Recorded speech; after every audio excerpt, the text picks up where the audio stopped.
शासन एक भगवान महावीर स्वामी की, मूलनायक देवादिदेव 1008 श्री आदिनाथ चंद्रप्र भगवान की, परम पूज्य आचार्य गुरुवर श्री विद्यासागर जी महाराज की, अहिंसा परमो धर्म की। परम पूज्य मुनि श्री अजित सागर जी महाराज की, समस्त मुनि संघ की।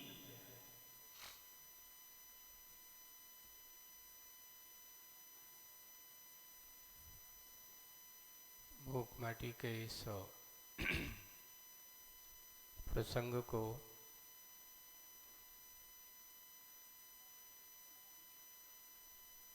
रागियों के एक वैरागी का दर्शन कराने का बहुत अच्छा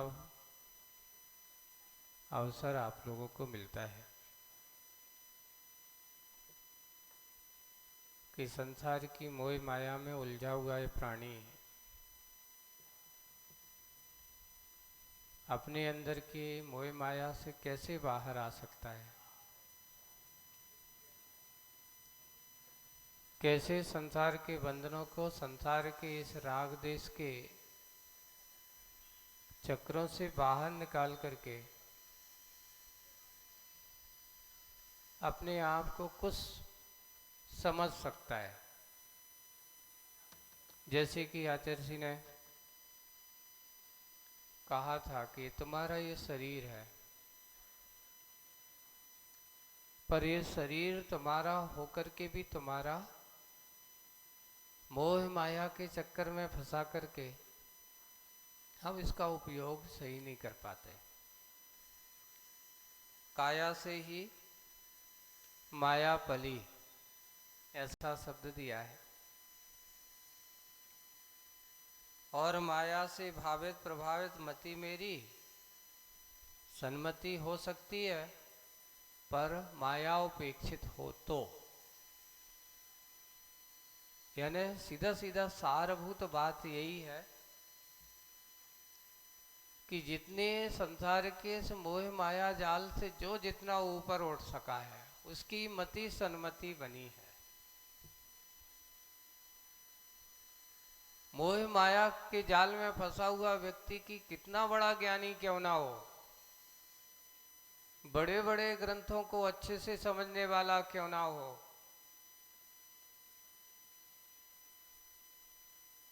बड़े बड़े ग्रंथों को पढ़ने पढ़ाने वाला क्यों ना हो, लेकिन थोड़ी सी भी मोह माया के चक्कर में फंस जाता है तो सब कुछ ग्रंथ वगैरह भी काम नहीं आते।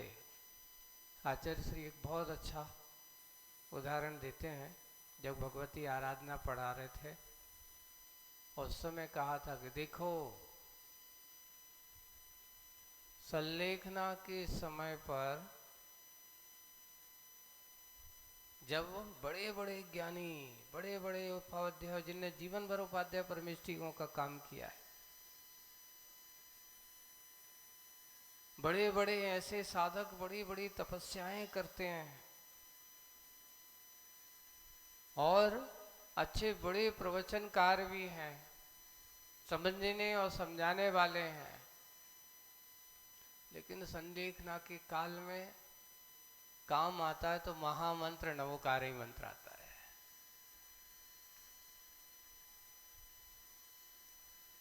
लेकिन तत्व ज्ञान का अभ्यास किया हुआ है,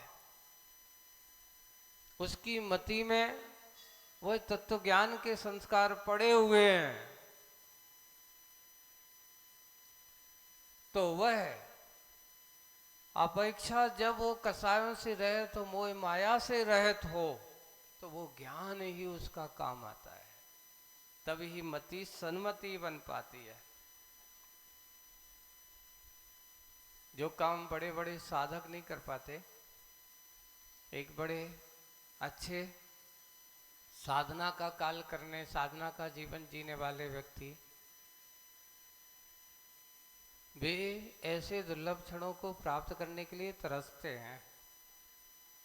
और एक श्रावक भी कभी कभार अच्छे उत्तम परिणामों के साथ रहता है तो उसकी मति को सन्मति बना लेता है, मोह माया से शांत परिणाम हो जाता है, अशांत परिणाम हो जाता है, तो उसका भी जीवन सफल हो जाता है।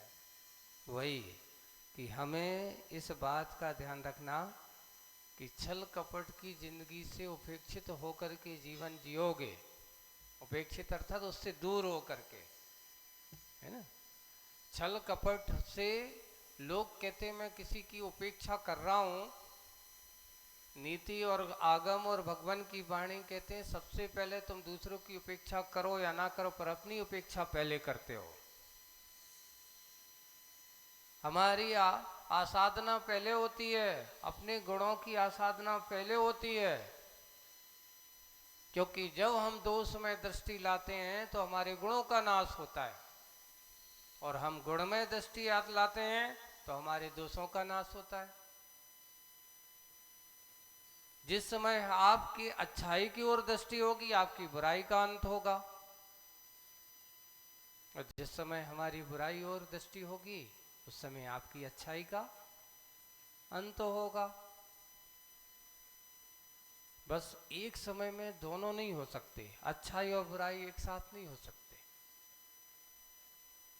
जिस समय हमारे परिणामों में निर्मलता है, भद्रता है, परिणामों में सौम्यता है, उस समय क्रोध हो ही नहीं सकता, मायाचारी हो ही नहीं सकती, लोभ हो ही नहीं सकता, मान आदि किसी प्रकार का हो ही नहीं सकता, शांत होता है।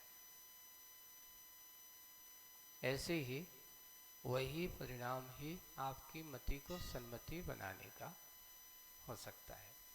प्रसंग चल रहा है कि वो मुखमाटी का, कि देखो उपेक्षा करते हुए माया से रहित होकर के अब कुंभकार पानी भरने गया है, पानी के भरने के लिए उसने कुएं पर पहुंच गया है, और कुएं पर पहुंचते ही उसने एक और प्रसंग देखा है, मछली।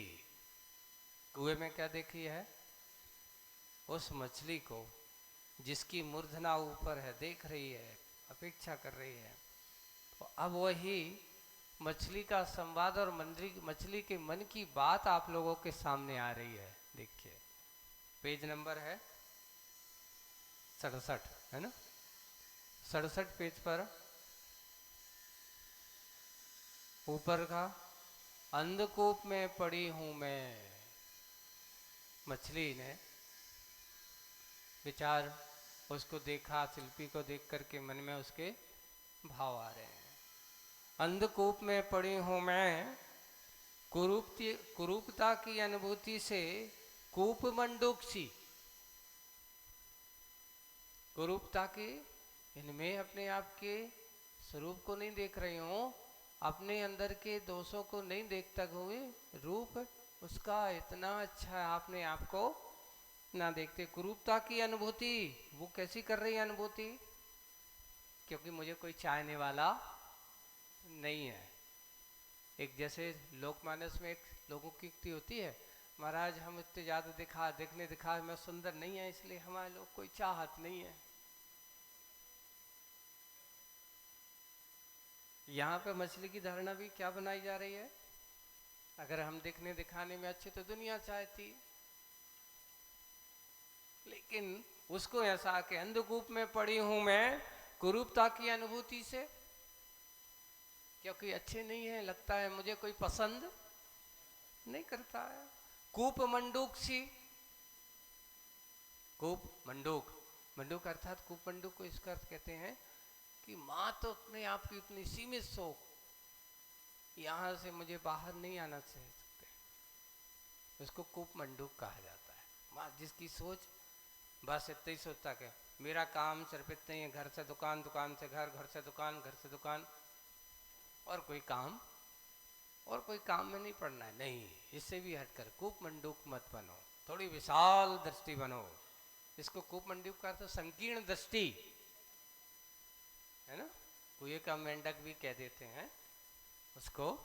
तो वैसे ही उसने सोचा कि मेरी संकीर्णता, कुरूपता की अनुभूति से कूप मंडूक सी स्थिति है मेरी, मेंढक की तरह, जैसे वो मेंढक सोचता है कि दुनिया में इससे बड़ा दूसरा कोई संसार है ही नहीं है, क्योंकि मैं जितने में रहता हूँ इतना ही है। कथा मिलती है कि एक बार एक राजहंस पहुंचा कुएं के ऊपर, किनारे बैठा है, तभी एक कुएं का मेंढक पूछता है कि का भाई कहाँ से आए हो? तो बोले कहता मानसरोवर से। है? तो मानसरोवर कहाँ पर है? बोले कि प्रकृति के पहाड़ों की सुंदर गोद में। कहले कि कितना बड़ा है? तो वो कहते बहुत बड़ा है। तो उसने अपने पैर के फैला दिए, बोले इतना बड़ा नहीं, इससे तो कई गुना बड़ा है। तो उसने एक छोटी सी छलांग लगा दी, बोले कि इतना बड़ा। तो बोले कि इतना बड़ा नहीं, इससे कई गुना बड़ा है। तो पर कहता है उस मेंढक ने कुएं के इस किनारे से उस किनार तक छलांग लगा दी, बोले इतना बड़ा। बोले कि तुम्हारी दृष्टि उतनी ही है, इसलिए तुम सोचते हो कि इससे बड़ा दुनिया में और कोई दूसरा संसार है ही नहीं है। बोले कि आप कल्पना मत करो। तो वो उसने कहा भाई इससे बड़ा? तो गुआ का मेंढक कहता है झूठी बोलत, इससे बड़ा तो कोई दूसरा हो ही नहीं सकता, क्योंकि मैंने देखा ही नहीं। क्योंकि बाहर निकले तो देखे, जिसकी दृष्टि ही मात उतने तक सीमित हो। वैसे ही लोक में लोगों को लिए यही कहा जाता है कि अपनी दृष्टि को संकीर्ण दृष्टि मत बनाओ, कूप मंडूक मत बनाओ। सोच को थोड़ा विशाल रखो, सोच को थोड़ा सा फैलाओ, अच्छे से देखने की कोशिश करो। जितना हम सोचते इससे हम कर नहीं सकते, इससे तो हो ही नहीं सकता, ऐसा नहीं। तो फूक वही बात हो, वहां पर वो अपने आप को सोच रही है और सोचते हुए कूप मंडूक सी स्थिति है मेरी। है? गति मति और स्थिति सारी विकृत हुई हैं। गति भी विकृत हो गई है, मति भी विकृत हो गई है, और हमारी स्थिति सारी कैसी है? विकृत हुई है। स्वरूप स्वभाव ज्ञात कैसे हो? मुझे अपने स्वरूप का, अपने स्वभाव का ज्ञान करना है, ज्ञात करना है। कैसे होगा? ऐसे भाव, उसकी जिज्ञासा, उसके अंदर प्रश्न चल रहे हैं। ऊपर से प्रेरित होकर मुझ तक एक किरण भी तो नहीं आती। कोई समझाने वाला, कोई बताने वाला, कोई दिखाने वाला, एक आध किरण भी तो नहीं आती। और मछली के मुख से निकल पड़ी क्या? और मछली के मुख से निकल पड़ी दीनता घुली ध्वनि की। दीनता से घुली हुई ध्वनि की, इस अंधकूप से निकालो, इस अंधकूप से निकालो इसे कोई, और उस हंस रूप से मिला लो इसे कोई। मुझे इस कुएं से निकालो, मुझे उस विशाल मानसरोवर राजहंस की तरह विशाल रूप में मिला लो। ऐसे स्वरूप में मुझे मिलना है, स्वरूप को मुझे पाना है। आप लोगों को ये संबोधन है, विचार करना, क्या तुम्हारा इतना ही जीवन है? क्या ये तुम्हारा यही जीवन है? क्या इससे पहले तुम्हारा कोई जीवन था? आगे तुम्हारा जीवन क्या होगा? यानी अपने आप को मात्र इस मनुष्य पर्याय तक सीमित मत समझिए कि मेरा बस इतना ही जीवन है। इससे भी बड़ा और विशाल जीवन है। वही बात यहाँ है कि तुम अपने उस मान सरोवर के उस विशाल संसार को देखने की कोशिश करो कि तुम कितनी कितनी भव में और कितने भव भ्रमणों को करते हुए, भटकते हुए, नाना योनियों के दुख सुख का अनुभव करते हुए यहाँ पहुँचे हो, और कब तक पहुँचते भटकते रहोगे। इसलिए मात्र अपनी सोच क्या हो जाती है, अभी इतना ही है कि बस अभी इतना ही संसार है, अब और आगे की कछु नहीं सोचना।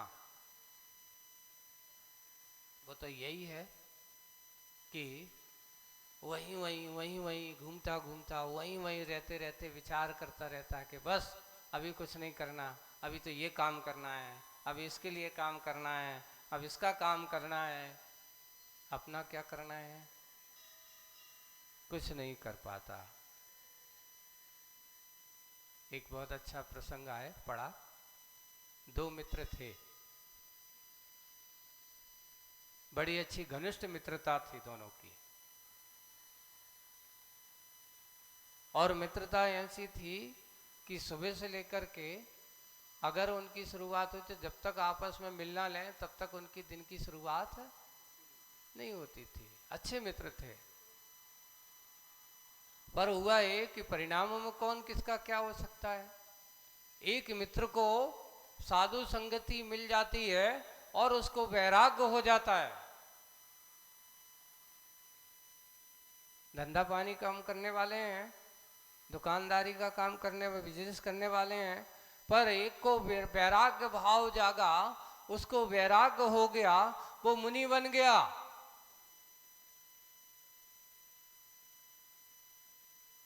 लेकिन बचपन का मित्र तो आखिर मित्र ही था। और यहां तक कि चरम सीधना है कि उसको अच्छा रिद्धि संपन्न और अवधि ज्ञान तक उस मित्र को हो गया। अब देखिए, इधर उसका जो दूसरा मित्र है वो घर गृहस्थी के चक्कर में फंसा है। अब हुआ ये कि एक बार वो विहार करते हुए नगर में पहुंचे और पता चला कि मित्र मेरा आया है, मुनि बन गया है। तो घर में रहने वाला मित्र वो ना जाए, ऐसा हो सकता है? अरे भाई, जिनके साथ हम पढ़े, जिनके साथ लिखे, जिनके साथ खेले कूदे, बचपन का मित्र है, वो उनके पास पहुंचा और पहुंच करके जैसे ही पहुंचा, भाई देख, मैंने तो अपना कल्याण कर लिया, मेरा भाव है कि तू भी मेरे इस मार्ग पे आ जा, तू भी अपना कल्याण कर ले। मैं तो यही चाहता हूं, बस मैं सोच ही रहा हूं, तुम कह रहे हो बिल्कुल सही कह रहे हो, बस ये थोड़ा सा ये काम निपट है क्या, 2 साल में बिल्कुल हम क्या कर रहे हैं, आ ही रहे तुम्हारे पास आके, अपन फिर दोनों मिलकर के क्या करेंगे, आत्म कल्याण करेंगे।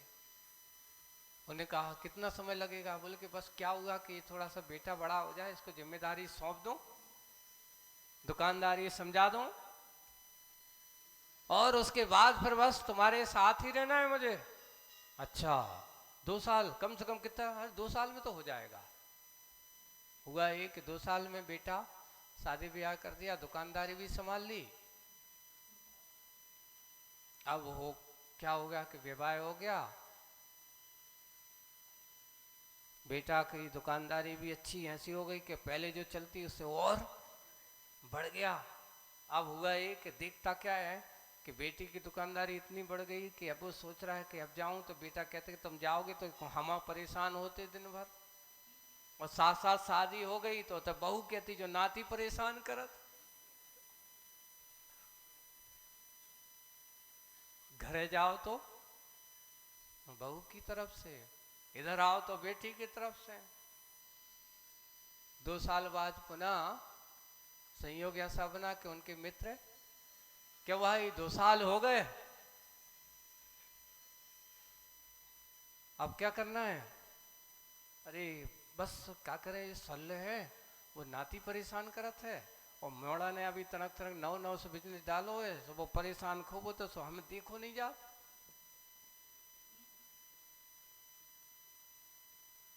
बस थोड़ा सा और हुआ है। ऐसे करते करते राम नाम आयु कर्म पूरा हो गया। अगली बार आए, पता चलो क्या हुआ भाई, ये क्या साल बाद पहुंचे वहां, क्या हुआ मित्र, क्या बोले कि वे तो चले गए।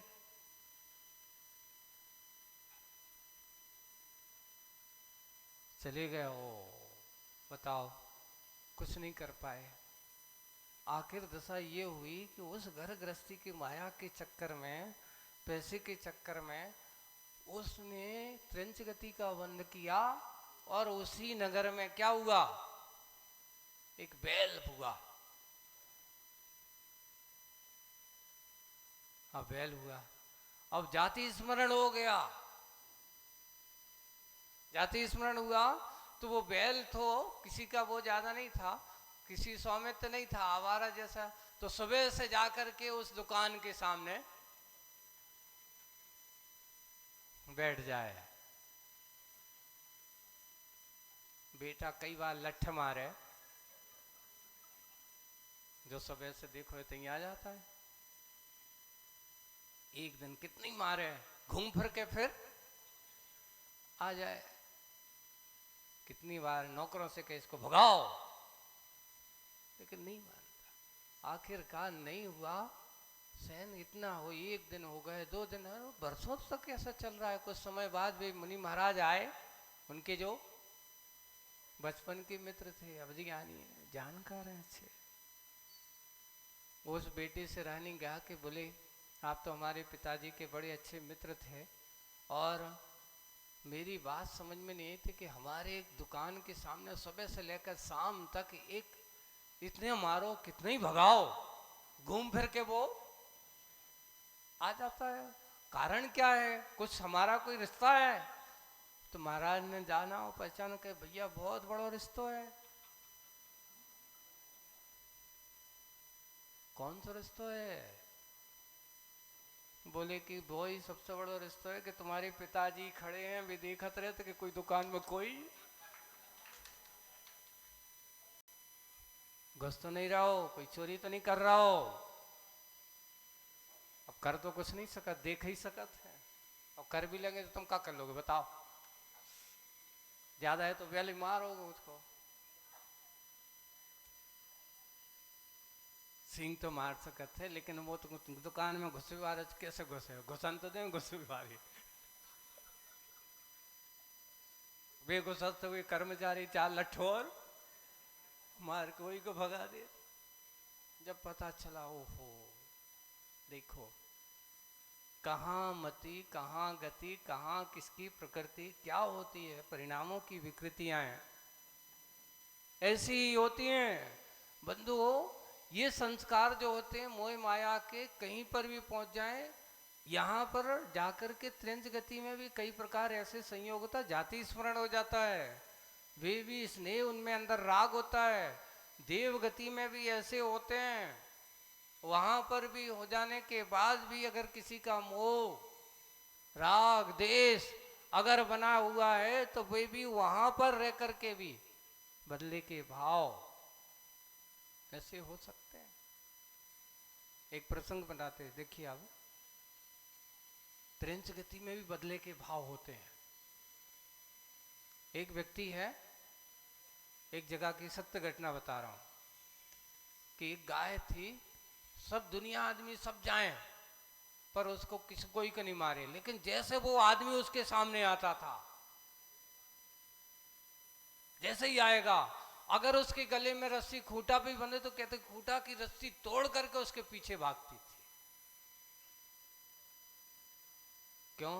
पुराना कोई ना कोई उसका अपना ऐसा कोई रिश्ता बना हुआ था। ऐसे भाव हो जाते हैं। इसलिए वही बात है, दीनता से घुली। हम अपने आप को थोड़े से सांसारिक मोह माया से उठ करके ऊपर की सोचें। मात्र ये संपत्ति, ये धन और प्रॉपर्टी और इनसे हट करके हम नहीं सोच पाते, तो आप अभी कैसे हो? तो वह बोलता है कूपमंडू। उसकी दशा कैसी है अभी?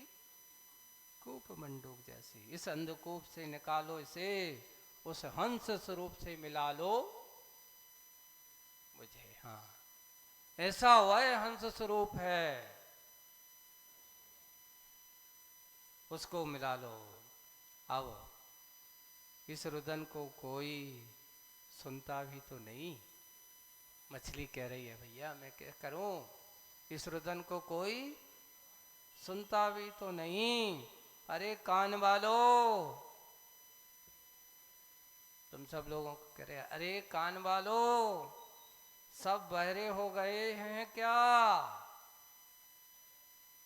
जितने हैं कोई सुनना ही नहीं दे रहा है। मेरे कितनी पीड़ा में, कितने दुख में फंसा हूं, कोई सुनने वाला, लगता है कान वाले तो हैं पर कान वाले होकर के कोई सुनने वाले, सब बहरे हो गए हैं क्या? यह रुदन, मेरा यह रुदन अरण्य रोदन की ही रहा है। जैसे सुनसान जंगल में जाकर रो, अरण्य यानी जंगल, रोदन यानी रोना, सुनसान जंगल में रोना, जैसे कोई मतलब नहीं, कोई सुनने वाला वहां पर नहीं। यह रुदन अरण रोदन ही रहा, ऐसा सोच पुनः विकल्पों में डूबती है मछली।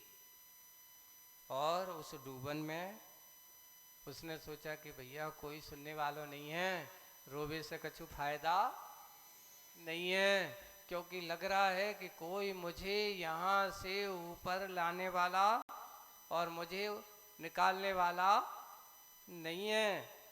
और ऐसी किरण मिल जाती है उसे, एक किरण मिल जाती है उसे कि क्या मिल जाती है, वो सोचती है, चिंतन मन में विचार करती है, सारहीन विकल्पों से जीने की आशा को खाने के लिए विष ही मिल जाता। ऐसा सोचते हैं, ऐसे अच्छो जीवे से तो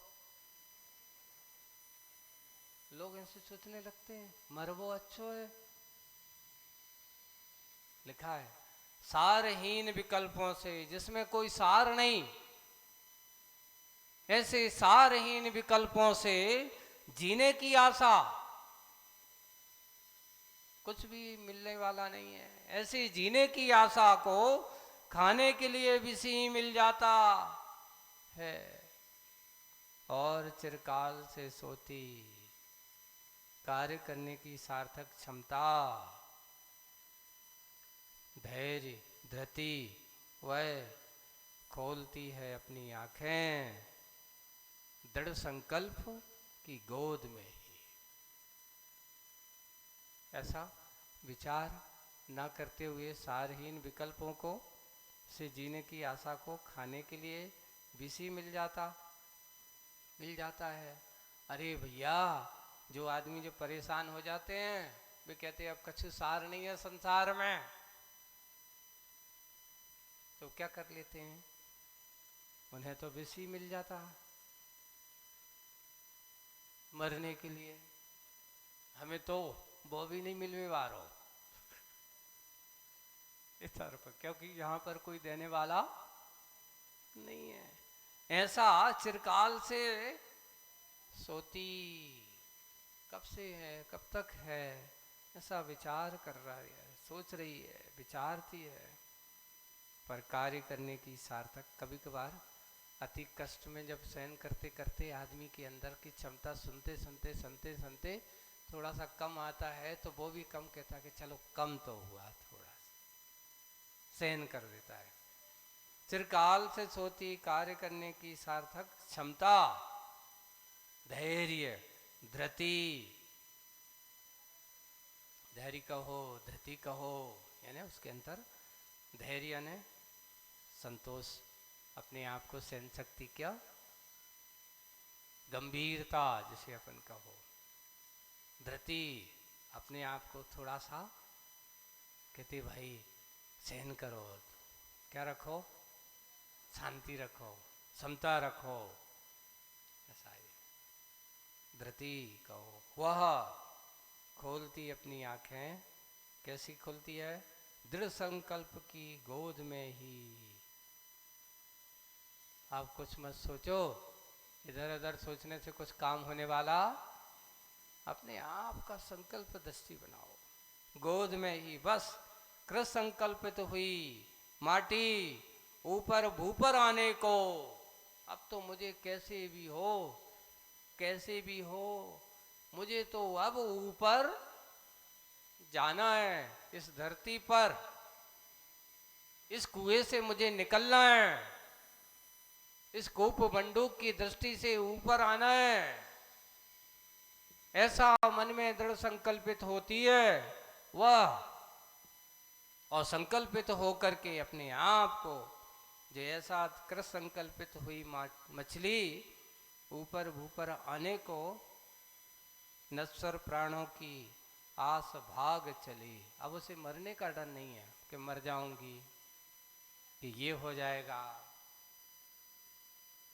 जब अपन यहाँ जाते हैं, ये सोचते हैं, विचार करते हैं तो महाराज ये बताओ, हम घर तो घर छोड़, अभी तो घर पे हैं तो कोई चिंता नहीं है, घर बार छोड़ देंगे और मान लो कोई भोजन पानी की व्यवस्था नहीं करे तो फिर क्या होगा, कैसे होगा, कोई नहीं पूछेगा तो हम क्या करेंगे। अगर ऐसा सोचने वाला कोई व्यक्ति है, वो कभी घर छोड़ ही नहीं सकता। और जो घर छोड़ने की सोचता है तो वो पहले से सोचता है कि व्यवस्था क्या होगी, कैसे होगी, क्या व्यवस्था है। देखिए, संसारी आत्मा और मोक्ष मार्ग की आत्मा, या ये कहो कि संसार मार्ग पर चलने वाले व्यक्ति सबसे पहले कहीं जाते तो सबसे पहले क्या करते हैं, कहा भाई क्या व्यवस्था है, कहाँ रहेंगे, कहाँ पर भोजन पानी होगा, कैसी क्या व्यवस्था, कौन सी सुविधा मिलेगी, ये कौन सोचता है, संसारी जन। पहले व्यवस्था की सोचता है, फिर अवस्था की बात करता है। लेकिन मोक्ष मार्गी उल्टा कहता है कि मुझे ये काम करना है, कल की चिंता मत करो। इतना है, एक बार आचार्य जी बहुत अच्छा कहते हैं कि संसारी जन जो रोटी के पीछे भागते हैं, रोटी आगे आगे भागती है, वो उसके पीछे पीछे भागता है। लेकिन जो अपने आप के प्रति निश्चित होकर के और दृढ़ संकल्पित होकर के मार्ग पर चलता है, उसके पीछे पीछे रोटी भागती कि भैया मेरे यहाँ, आज मेरे यहाँ इतने दिन हो गए भैया, पता है, लगता है कहीं नाराज तो नहीं हो।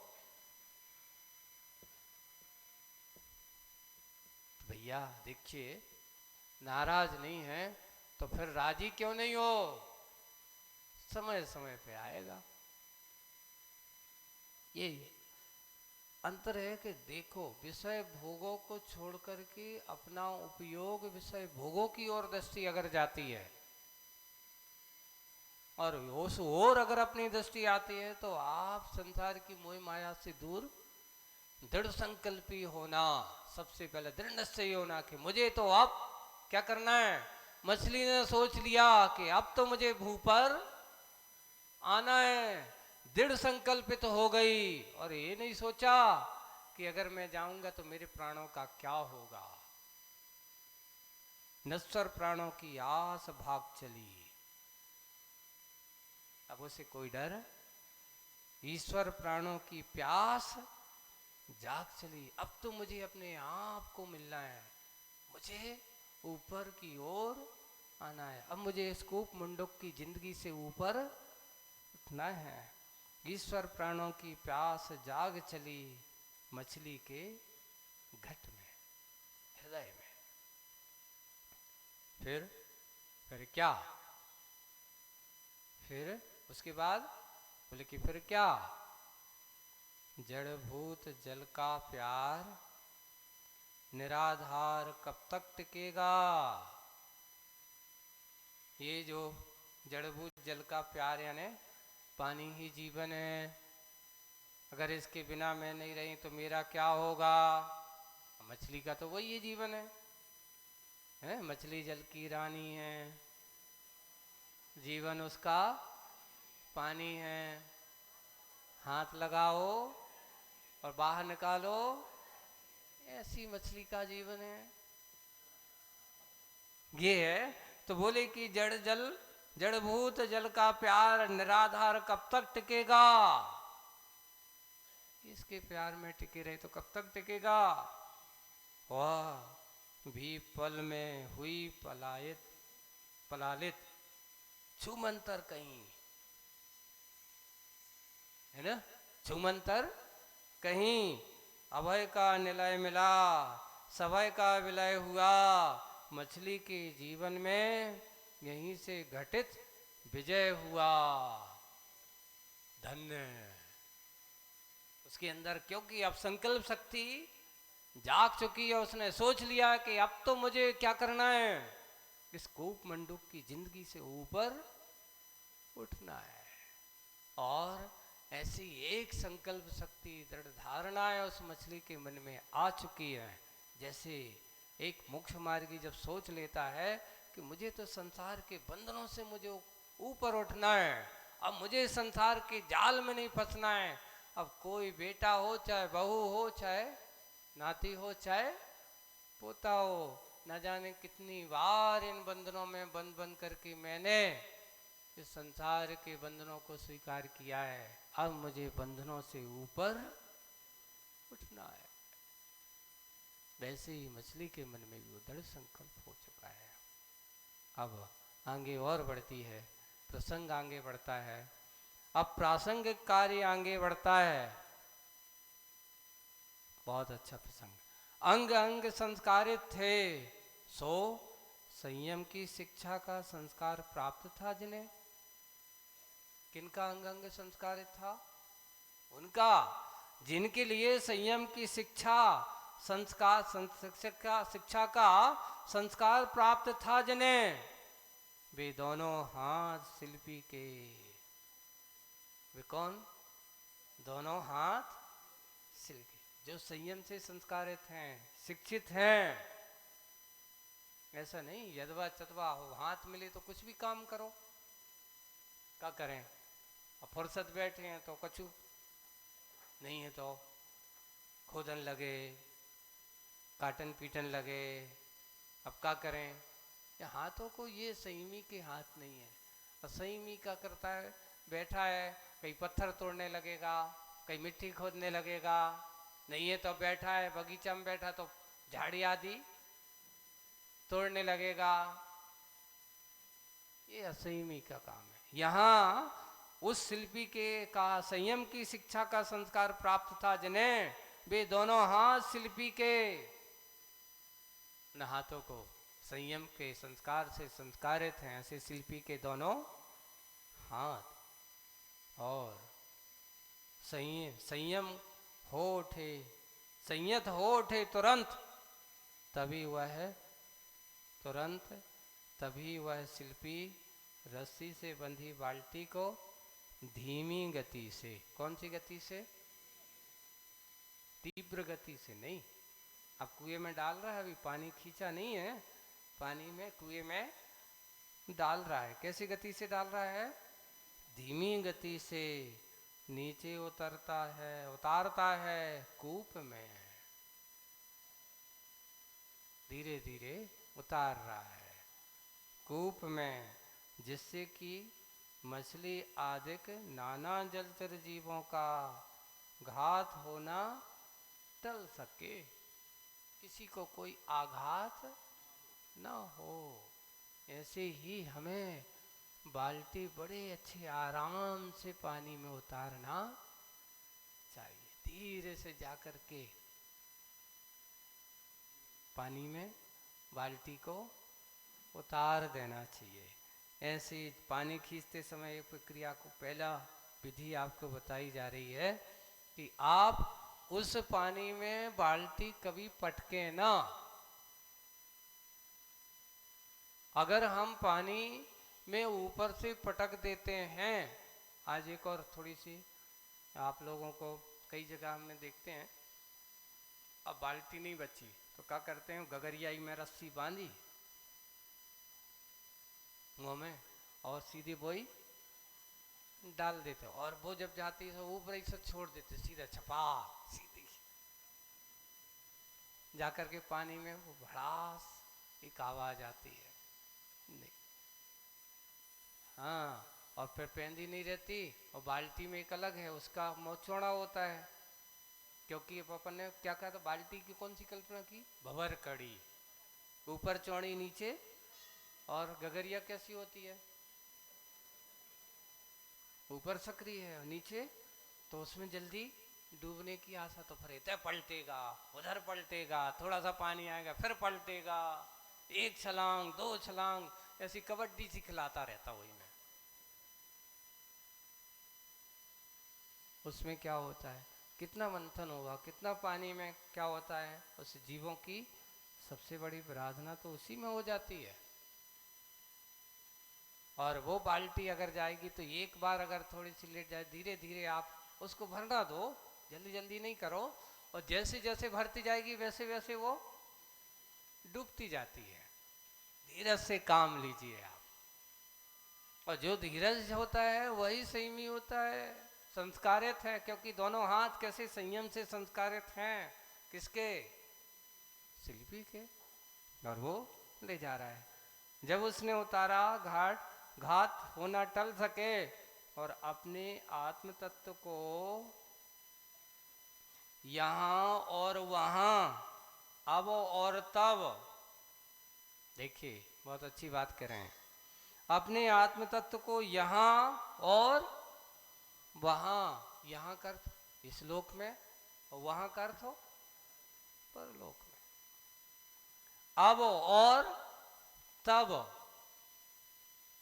यानी अभी और आगे जाकर के वहां तब, कर्म कर्म फल,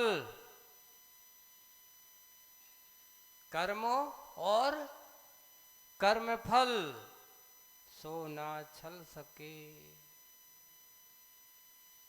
सो ना छल सके, आप उसके साथ छल नहीं कर सकते हो, क्योंकि जैसा तुम्हारा अभी वर्तमान का कर्म का फल है, तुम कहो कि उसमें कोई छल करें, तो आपके साथ कर्म कभी छल नहीं करते, तुम तो कर सकते हो पर कर्म कभी छल।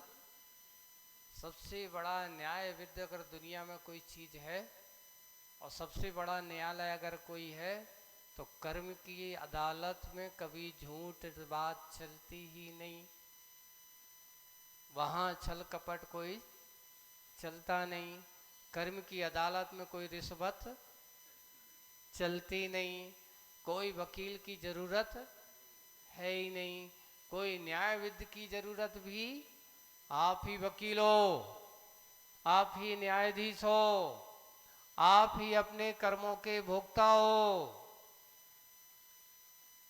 कोई सजा अगर आपको मिलेगी तो आपके ही कर्म से मिलेगी, आपके ही द्वारा होगी, कोई दूसरे के द्वारा मिलने वाली नहीं है। सो वहां देखो कर्म और कर्म फल, सो ना छल सके, यहां कोई छल कपट, कर्म की अदालत एक ऐसी अदालत है, दुनिया की अदालतें झूठे हो सकती हैं पर कर्म की अदालत कभी झूठी नहीं होती। यहाँ तो जो जैसा किया है वैसा ही मिलने वाला है, यहाँ कोई झूठ, कोई सिफारिश, कोई वकील, कोई रिश्वत, कोई बड़े लोगों का कोई काम नहीं होता। इसलिए वही कहा जा रहा है कि अपने आप के सोना छल सके, ऐसा बहुत विशेष बात है। अपने आत्म तत्व को यहाँ वहाँ, अब और तब, कर्म कर्म फल, सोना छल सके, उसको कभी बुरा, जिसके जीवन में कोई दूसरे का बुरा करने की नहीं सोचता, उसका कभी बुरा 3 काल में संभव होने वाला, और जो किसी दूसरे का अच्छा नहीं सोचता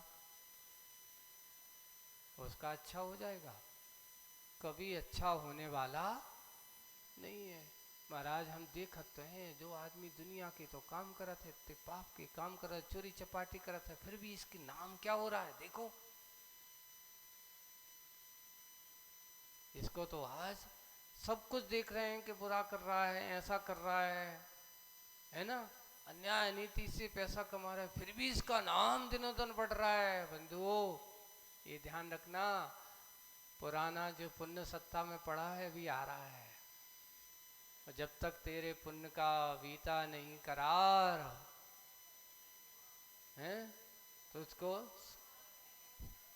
तुझको जब तक माफ है ओगुन करो हजार।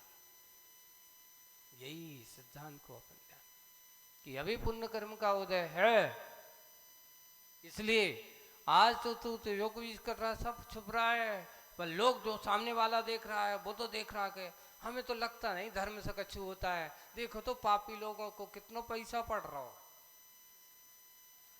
और जब वो पाप का घड़ा पहुंचता है तो बंधु पता नहीं चलता वो पैसा कहाँ चला गया, करोड़पति कब रोडपति बन जाए कोई भरोसा। इसलिए ज्यादा हवाइयों के चक्कर में मत पड़ो, ज्यादा सोचो मत, अपने कर्म और अपने कर्म फल पर जिन्हें भरोसा होता है वो कभी दूसरों को छलने की कोशिश ना, छला जाता है और ना छलता है। और हो सकता है सामने वाला उसको छल कपट कर से छल जा सकता है, पर उसको ये सोचना चाहिए हो सकता है उसने मुझे छल लिया है, मुझे ठग लिया है, कोई बात नहीं, आज मैं ठगाया गया, कल दिन वो भी आएगा कि बेटा मुझसे ही बड़ा कोई दूसरा ठग आएगा जो तुझे ठगेगा। आज मुझे तुझने किया है, कोई बात नहीं, ठीक है मेरा कर्म का उदय है, क्या लेके जाओगे मुझे आत्मा को, तो कोई दूसरा लेने वाला हो सकता है, थोड़ी बहुत धन संपत्ति लेके जाओगे, बाकी आप इससे बड़ी और कोई चीज मेरी लेकर के आत्मा को कोई नहीं ले जा सकता। और वही बात यहाँ, तो लो छल सके ना छल सके, लो हाथों हाथ संकल्प फलीभूत होता सा, लो हाथों हाथ संकल्प फलीभूत होता सा, स्वप्नों को साकार देखने की आस भरी, मछली की शांत आंखें ऊपर देखती हैं।